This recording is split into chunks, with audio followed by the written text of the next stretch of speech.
Welcome back, guys. Welcome back to Off the Clock. Don't forget to like the video, comment down below, and subscribe to the channel. Today, we have a very special guest. I would say my dad's been raving about our guest today for quite some time, so I think today we're in for a treat. Jakes, thank you for coming to Off the Clock. Thank you for spending your Off the Clock time with us, and we're happy to have you. Well, thanks for having me. I'm looking forward to it. So yeah, let me also thank you for making the time. I know you're super busy between the US and Port Elizabeth or South Africa with Ubuntu Pathway. I think we probably met, 16 years ago or so? I think so. Yeah, before you got married and had the kids, which we'll touch on a little bit. Maybe you can just, Jake, start with introduction of yourself and the work you've done with Ubuntu, because the benefit dinner last night was epic, man. 450 people. The story that a 19-year-old white young man ended up at 3 a.m. in the Shebeen, not having anywhere to sleep, to come up with this Ubuntu. It's one of a kind. So, well, it's. I would be lying if I said that from those humble beginnings, I would have thought we could create a movement that we have today that's truly changing the lives of tens of thousands of vulnerable youth. As you can tell, I'm American, as you know. Yeah. I grew up in the UK and got involved with the Free South Africa movement there. And when I was 17, I came over to observe the transition in '94 with a group of students, and I knew right then, and I had no connection to this part of the world, no family had ever been here, but I knew I wanted to become part of what you were all calling the new South Africa. A few years later, I got an opportunity through my university to come down here, and I went down to Cape Town. I got down there, and it was a complete scam. There was no job for me. So I often say I was one of the first people to get scammed by the internet. So that was 1997 or 98. I was about 19 years old then, 20 years old, and I got on a train leaving Cape Town, not sure where I was going, and I met a gentleman who convinced me to get off in Port Elizabeth.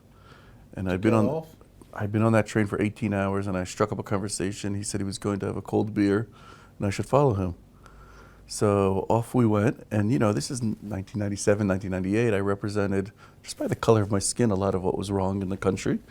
And as I shared last night at the gala dinner, he said we were going to a tavern. I'd never been to a Shebeen, and it was a proper shack. And I'm saying it was a scene out of the movies. The music stopped, everyone looked at me, and I was sitting there, this skinny little Malungo saying, "Oh God, this is the end of me." In the corner of that room that night, a gentleman motioned me over. We ended up having quite a few beers together, and as I said last night, he offered me a smiley at midnight. And as we were going to leave, I said, I was asking what he does, and he said he's a school teacher. And I said, okay, maybe I could come work in your school. He thought I was crazy. And then I said, okay, but I need a place to live. He thought he would. And that night I moved in with his family, and I spent 6 months living and working in that community in Zwide, New Brighton, KwaZulu, Kwamhlaki, that whole area. And what I saw was all of these. This was a time when Madiba was out there to the world raising money, and big organizations were coming into South Africa. But everything was about how many cups of soup you could hand out, how many box libraries you could give classrooms. But that's not how I got to where I was. I often say it was harder for me to fail in life than succeed, meaning I had 2 university-educated parents. I had all this privilege, and I saw these organizations who were well-established, big international organizations, but they were doing so little, and these kids needed so much more. And so Brabanks and I, the gentleman I was living with, said, why don't we start our own organization? That was 24 years ago now. wow, that's a very epic story. Damn. So, do you speak the language, local language? That's how far you can take it. No. Oh, like, just Can you order beer or Smiley in is it Corsa? Mohoenini Johnny? Oh, Molweni Jakes. Tikon. So after that, does it keep going, or it's like when you say Gunjani, it's like Kona Gunjani? Is that where you get lost? But you know, it's interesting. You know, I understand so much. I listen. I understand. I can understand what's happening. But my language skills are pretty pathetic. Yeah. Stay in your lane.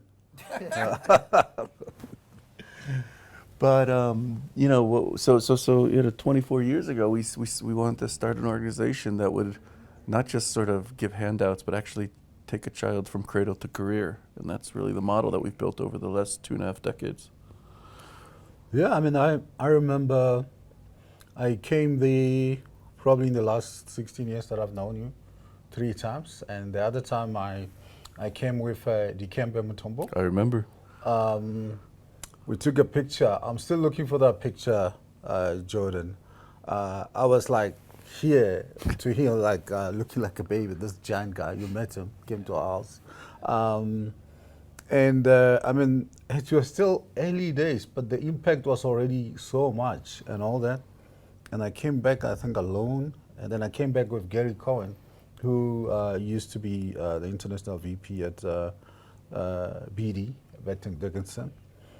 And we went into the community to see the work and met some of the girls who you guys took them to New York. And I still remember the joy of those young girls when they saw Gary jumping at him because they saw him at an event in New York as like connection. And from there, I mean, you guys have been like this, taking off like nobody's business. But you know, we've stayed focused.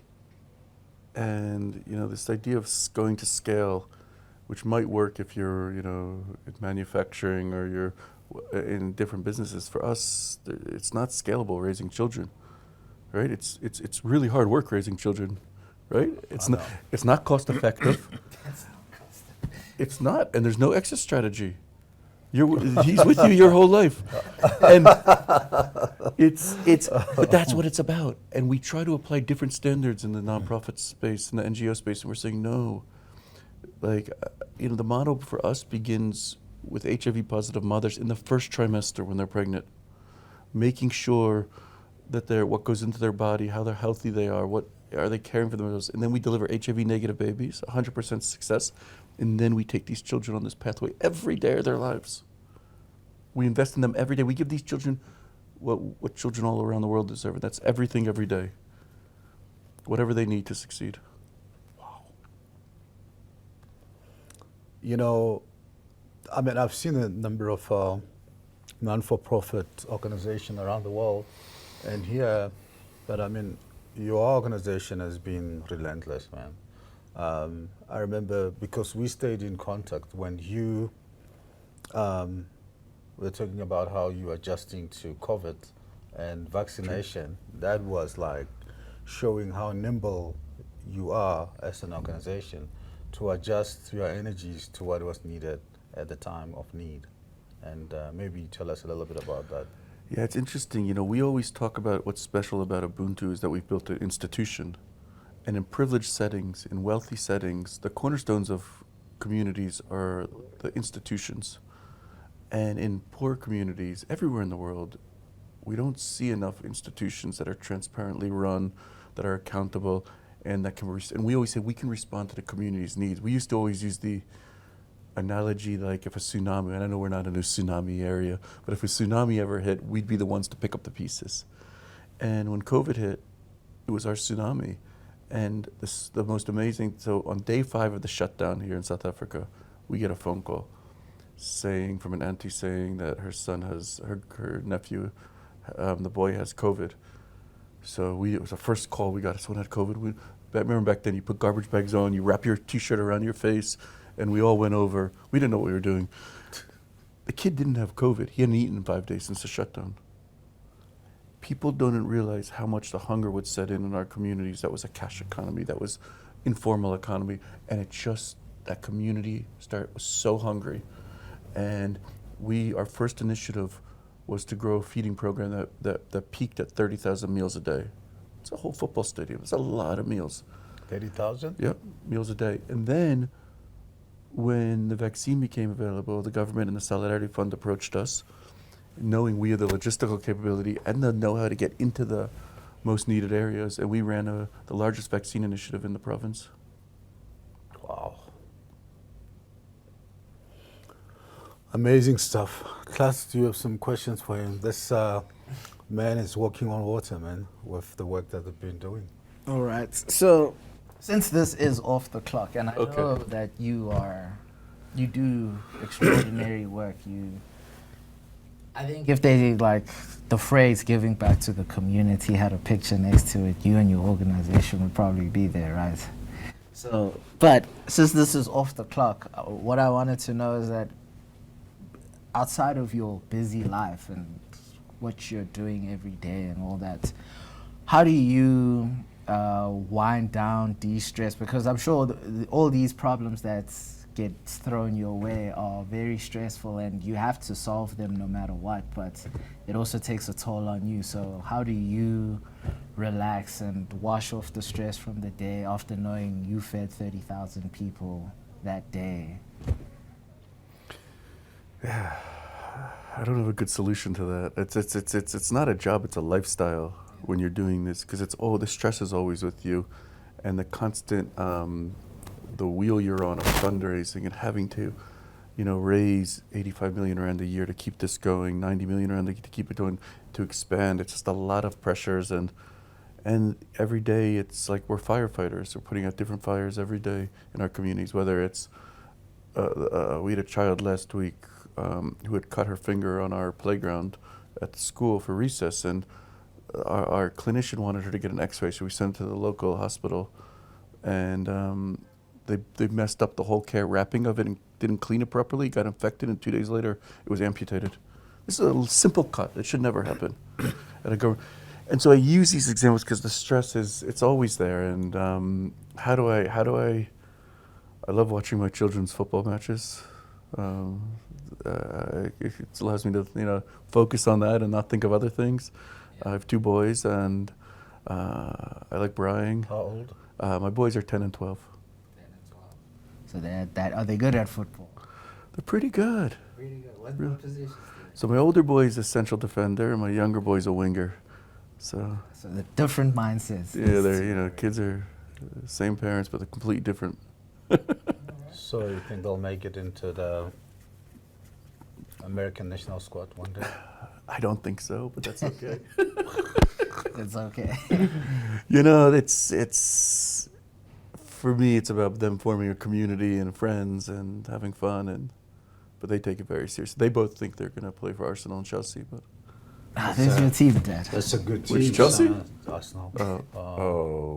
Big Arsenal fan, yeah. Yeah, so like you understand. Do you know I had a trial there when I was 13, when I was 15 years old. I didn't make it. Oh, really? Yeah, I was a goalkeeper.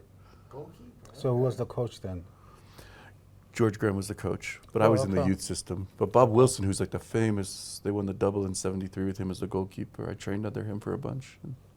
Wow, man. That's why I like you so much. Look, support the right team. Yeah. Okay. So what happened to your finger? Braai accident.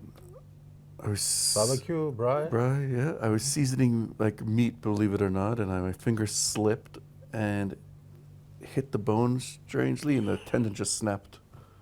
Oh, no. And apparently that's... Where was this? This was back in New York. Oh, okay. So you So braai everywhere you go? Of course.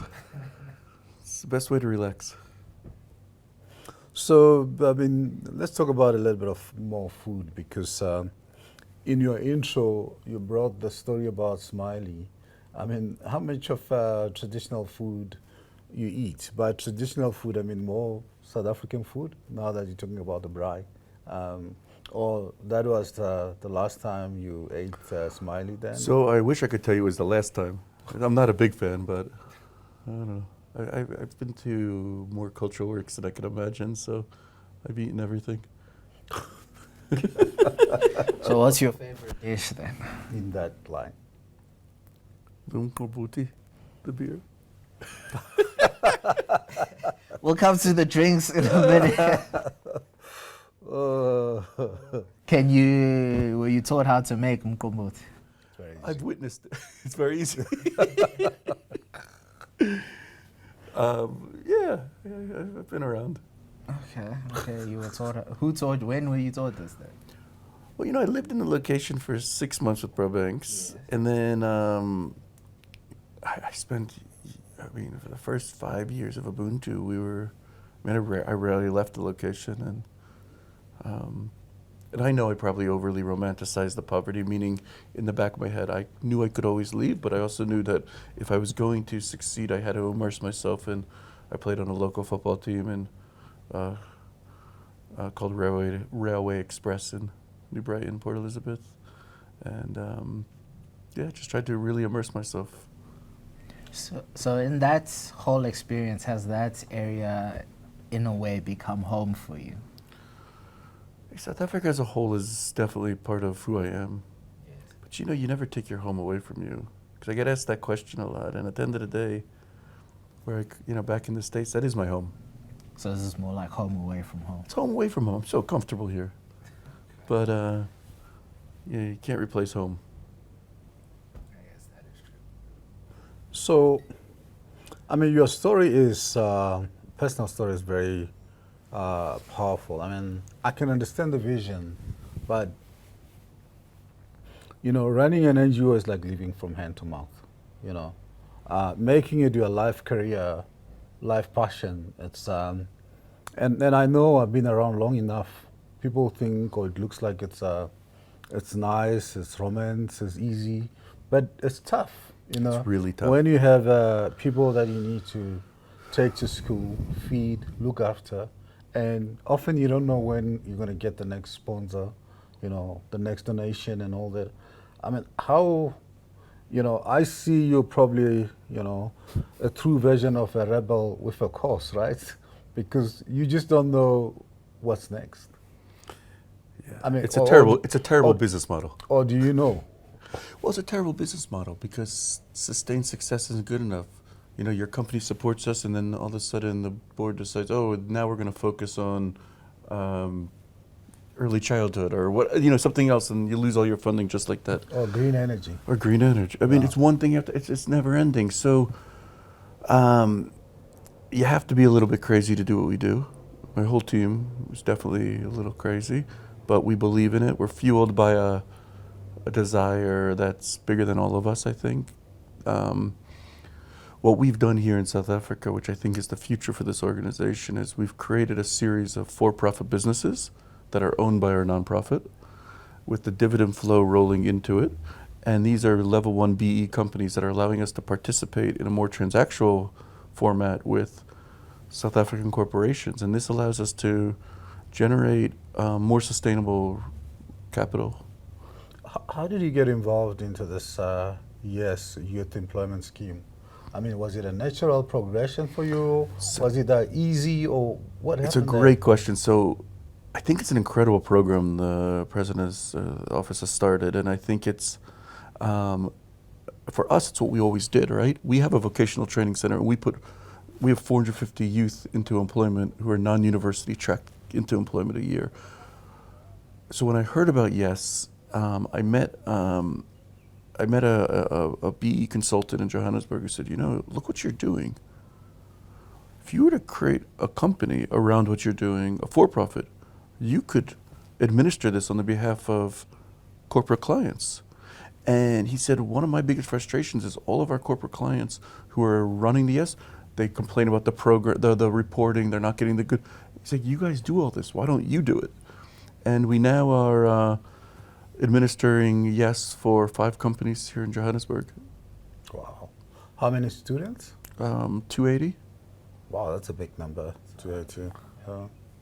And you just keep on churning them off into the jobs. Yeah, but the Yes is set up that it's a 1-year paid sort of externship, I would say. For the company to get their full points, they need 1.5% of those children, those youth absorbed. That's nothing. Listen to this. This year, we just closed, 40% of our yes candidates were fully absorbed. 40%. Oh, that's a decent number. Oh my, it's unbelievable. If 1.5% is what the government is saying must happen, we're crushing that.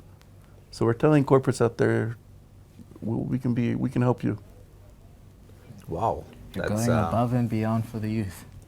Because it's not just giving a youth a job, it's counseling them, it's making sure, sometimes a youth doesn't show up to a job and people say, oh, well, they don't care. No, well, maybe they're dealing with something at home that is unimaginable, right? So our team can be there at home to make sure, what's happening? Let's see, why didn't you come to work and get the children back on track?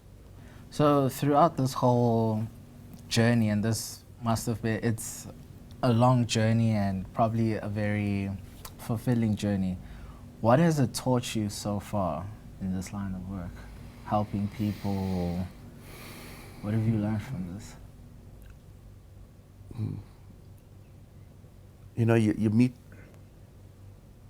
You see the best and worst in humanity. You really do. You see people who are the wealthiest in the world but don't want to support you. You see people who are so humble, who might have nothing, but will give you 20 rand because a woman in our community, she's 85 years old. She's got a small little home. She just came to us and asked, a bunch of her children and grandchildren have gone through, do we have lawyers? I said, yeah, why? She's like, I want to leave you my house. I said, leave Ubuntu. She said, I want to leave Ubuntu the house. I trust you. I mean, that is like, to see that, this woman who has nothing, her family is so struggling, and she wanted to put that in her estate and to make sure that when she passed on, we would, and that's unbelievable. I think I've learned that that the children we work with, the vulnerable children, they need more than my children, not less. And most NGOs are, like I say, are doing quick solutions. We're not going to change the world if we're giving these kids, like I say, a cup of soup and a wind-up computer. It's not how you got to where you are, knowing very little about your background. Someone made sure you were, if you were failing math, someone was there to make sure you got the right help. If you couldn't see the board, they got you glasses, right? And we need to make sure that same level of commitment is being done in the communities. What have I learned? I learned that nothing is easy. It takes a long time to get good at what you do. I think it's like, I remember about 20 years into this, I felt like we were finally getting, not great, good, really good at what we do. We knew what we were doing, but that was 2 decades. After 2 decades, you only had, and then now how do you feel about it? Hey, I think we're great. You're great, huh? So how old are you? 46. Okay. Turning 47 soon. Okay, that's good. But I don't age. No, you still look the same. Just the hairstyle. Shorter. It's changing, yeah. Try to model it after you. Yeah, just you lose more hair as you grow, or you lose things, so things get taken away from you as you grow. So, I mean, in this business model that you're in and you're talking about, I mean, Jake's the man. Can you do anything else? I mean, or you just damage goods? Can you go work for somebody 8 to 5 or you don't know anything? Yeah, I laugh about that. I could never go do that. I'm damaged goods. That's for sure. I love what I do and I don't see myself ever doing anything else. I am trying to set up Ubuntu with this BE stuff because that'll help us sustain us into the future, but that doesn't mean I don't have a role to play. I don't ever want to wake up in the morning and not want to go to work. If I get that far, it's too late. I haven't made a plan. So I want to prepare for the future. So should I ever wake up, maybe one day I'll wake up, right, and not want to do this anymore. That'll be a bad day. Or maybe not. Don't want to do this anymore with the passion, because I think the world needs people like you pushing and closing that gap of the needy. Yeah, my like people say, like, what keeps you going? It's been a long time, right? Yeah. And everyone always says, oh, it must be the children. I mean, the children are great, of course, that we serve, but it's really our team. Our executive team, the newest person I think showed up 8 years ago, but everyone else has been together for at least 17 years. Wow. It's a solid team. Yeah, and you look around at not just our executive throughout the organization. I mean, just amazing men and women who are really committed to this, and that's pretty inspiring to see people like who could work other places decide, hey, this is my calling. So, maybe a few questions. We know Jake's got a flight to catch. I want to catch him with 2 questions before he's catching the flight. All Do you have right. some? My last question is that who has been, throughout this whole journey of yours, who's been like the biggest influence or like a mentor to you throughout this entire journey? I think there's probably 2 people. One is my buddy JD, who's Jordan, who's sitting in the corner, and he and I met when we were 3 years old. And somehow, when we were starting this, I convinced him to get on board, and he, I think, tries to keep me centered and grounded, and I'm pretty emotional. And I cry. well, I mean just emotional, like I'm nuts. And so I think Jordan has definitely been the one who I couldn't have gotten through all this without him by my side. And the other is on the other side. You know, I had a chance to get very close with Archbishop Desmond Tutu, and we had a really unique and special relationship for about a 6-year period before he passed on. And his sort of wisdom and the way he saw the world, truly saw people as people. And, you know, I pick him up at the airport, and he'd go and be talking to the janitors, the guys cleaning the floors. He saw people, he believed that our humanity is truly the bond that connects all of us over, and didn't care about race or religion. Despite him being a religious man, he couldn't care less in a lot of ways about religion, which was so, you know, he and it really helped shape my sort of view on people and everything going on in the world. Were you Bishop Tutu's friend, or he was your mentor? We were very close friends. Wow. Like we used to call each other, and he called me a lot, and he would always responded, and he was a very special person. Wow. I mean, I've always known, I met him a few times, and I took it for granted. And actually, when he died 2 years ago, we're in Cape Town, went to see his coffin and body at the church in downtown Cape Town. And but when I went to Tutu Education Center in New York, you know the place that I'm talking about. But it's not really connected with him. I thought it was connected to him because I went there for a company meeting, Okay. which was there because there's a small hotel. Everything was about green, but also a conference or facility. Even in 2011 was like, it's all green. And New York was very cold. I mean, I bought extra clothes to cope. And the heating wasn't where it's supposed to be. And they said, look, you should like it. It's for, you know, Desmond Tutu. And it's like, because we had a worldwide team there. It's like, Peter, South Africa, Desmond Tutu, love it. It's like, it's like, so it's not the same Tutu as another So Tutu. it's the same Tutu. It's just they named it after him, I think, and it has nothing to do with him. Oh, okay. Just I've looked into it. I remember, yeah. Oh, no. It's a good marketing strategy. Us, like the very bright Americans, they know how to brand things.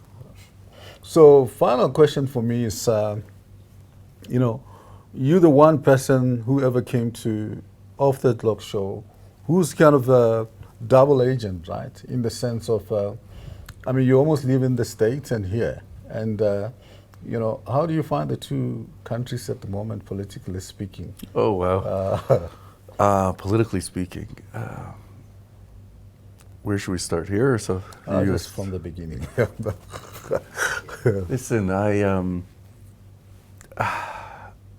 here in South Africa, we've seen these coalition at the municipality levels not work. They don't work. They don't work, bottom line. It's just a disaster.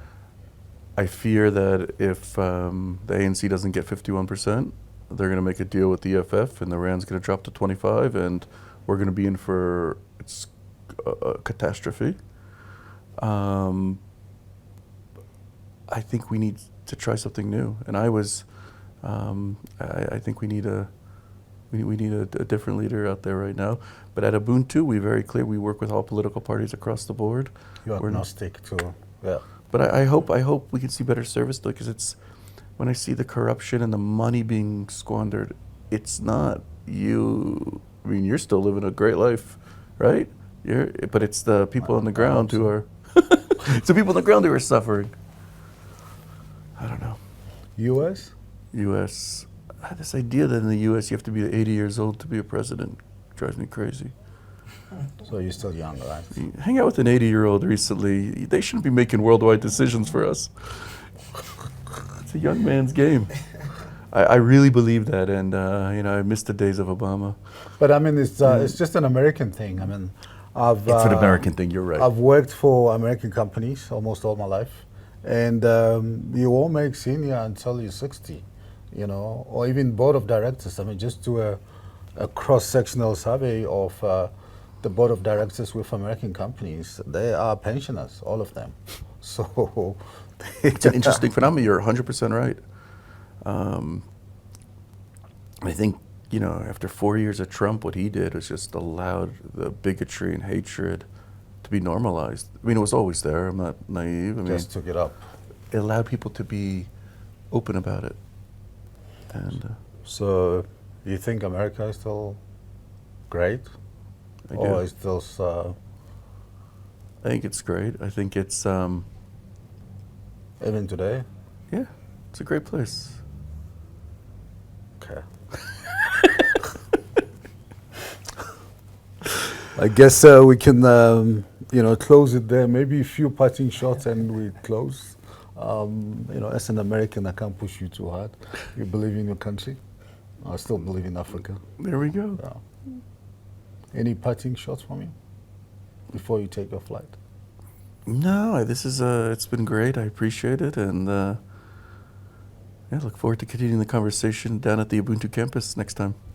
Yeah, please come visit. We'll see you there. Maybe we can do another show at Ubuntu in one of the campuses that you have, and connect to this because your story has been so powerful. And thank you very much for making the time. Thanks. Really appreciate this. Really awesome. It's been really great spending the time a little bit. And I'm sure for my son, it's a dream come true because I told him so much about you.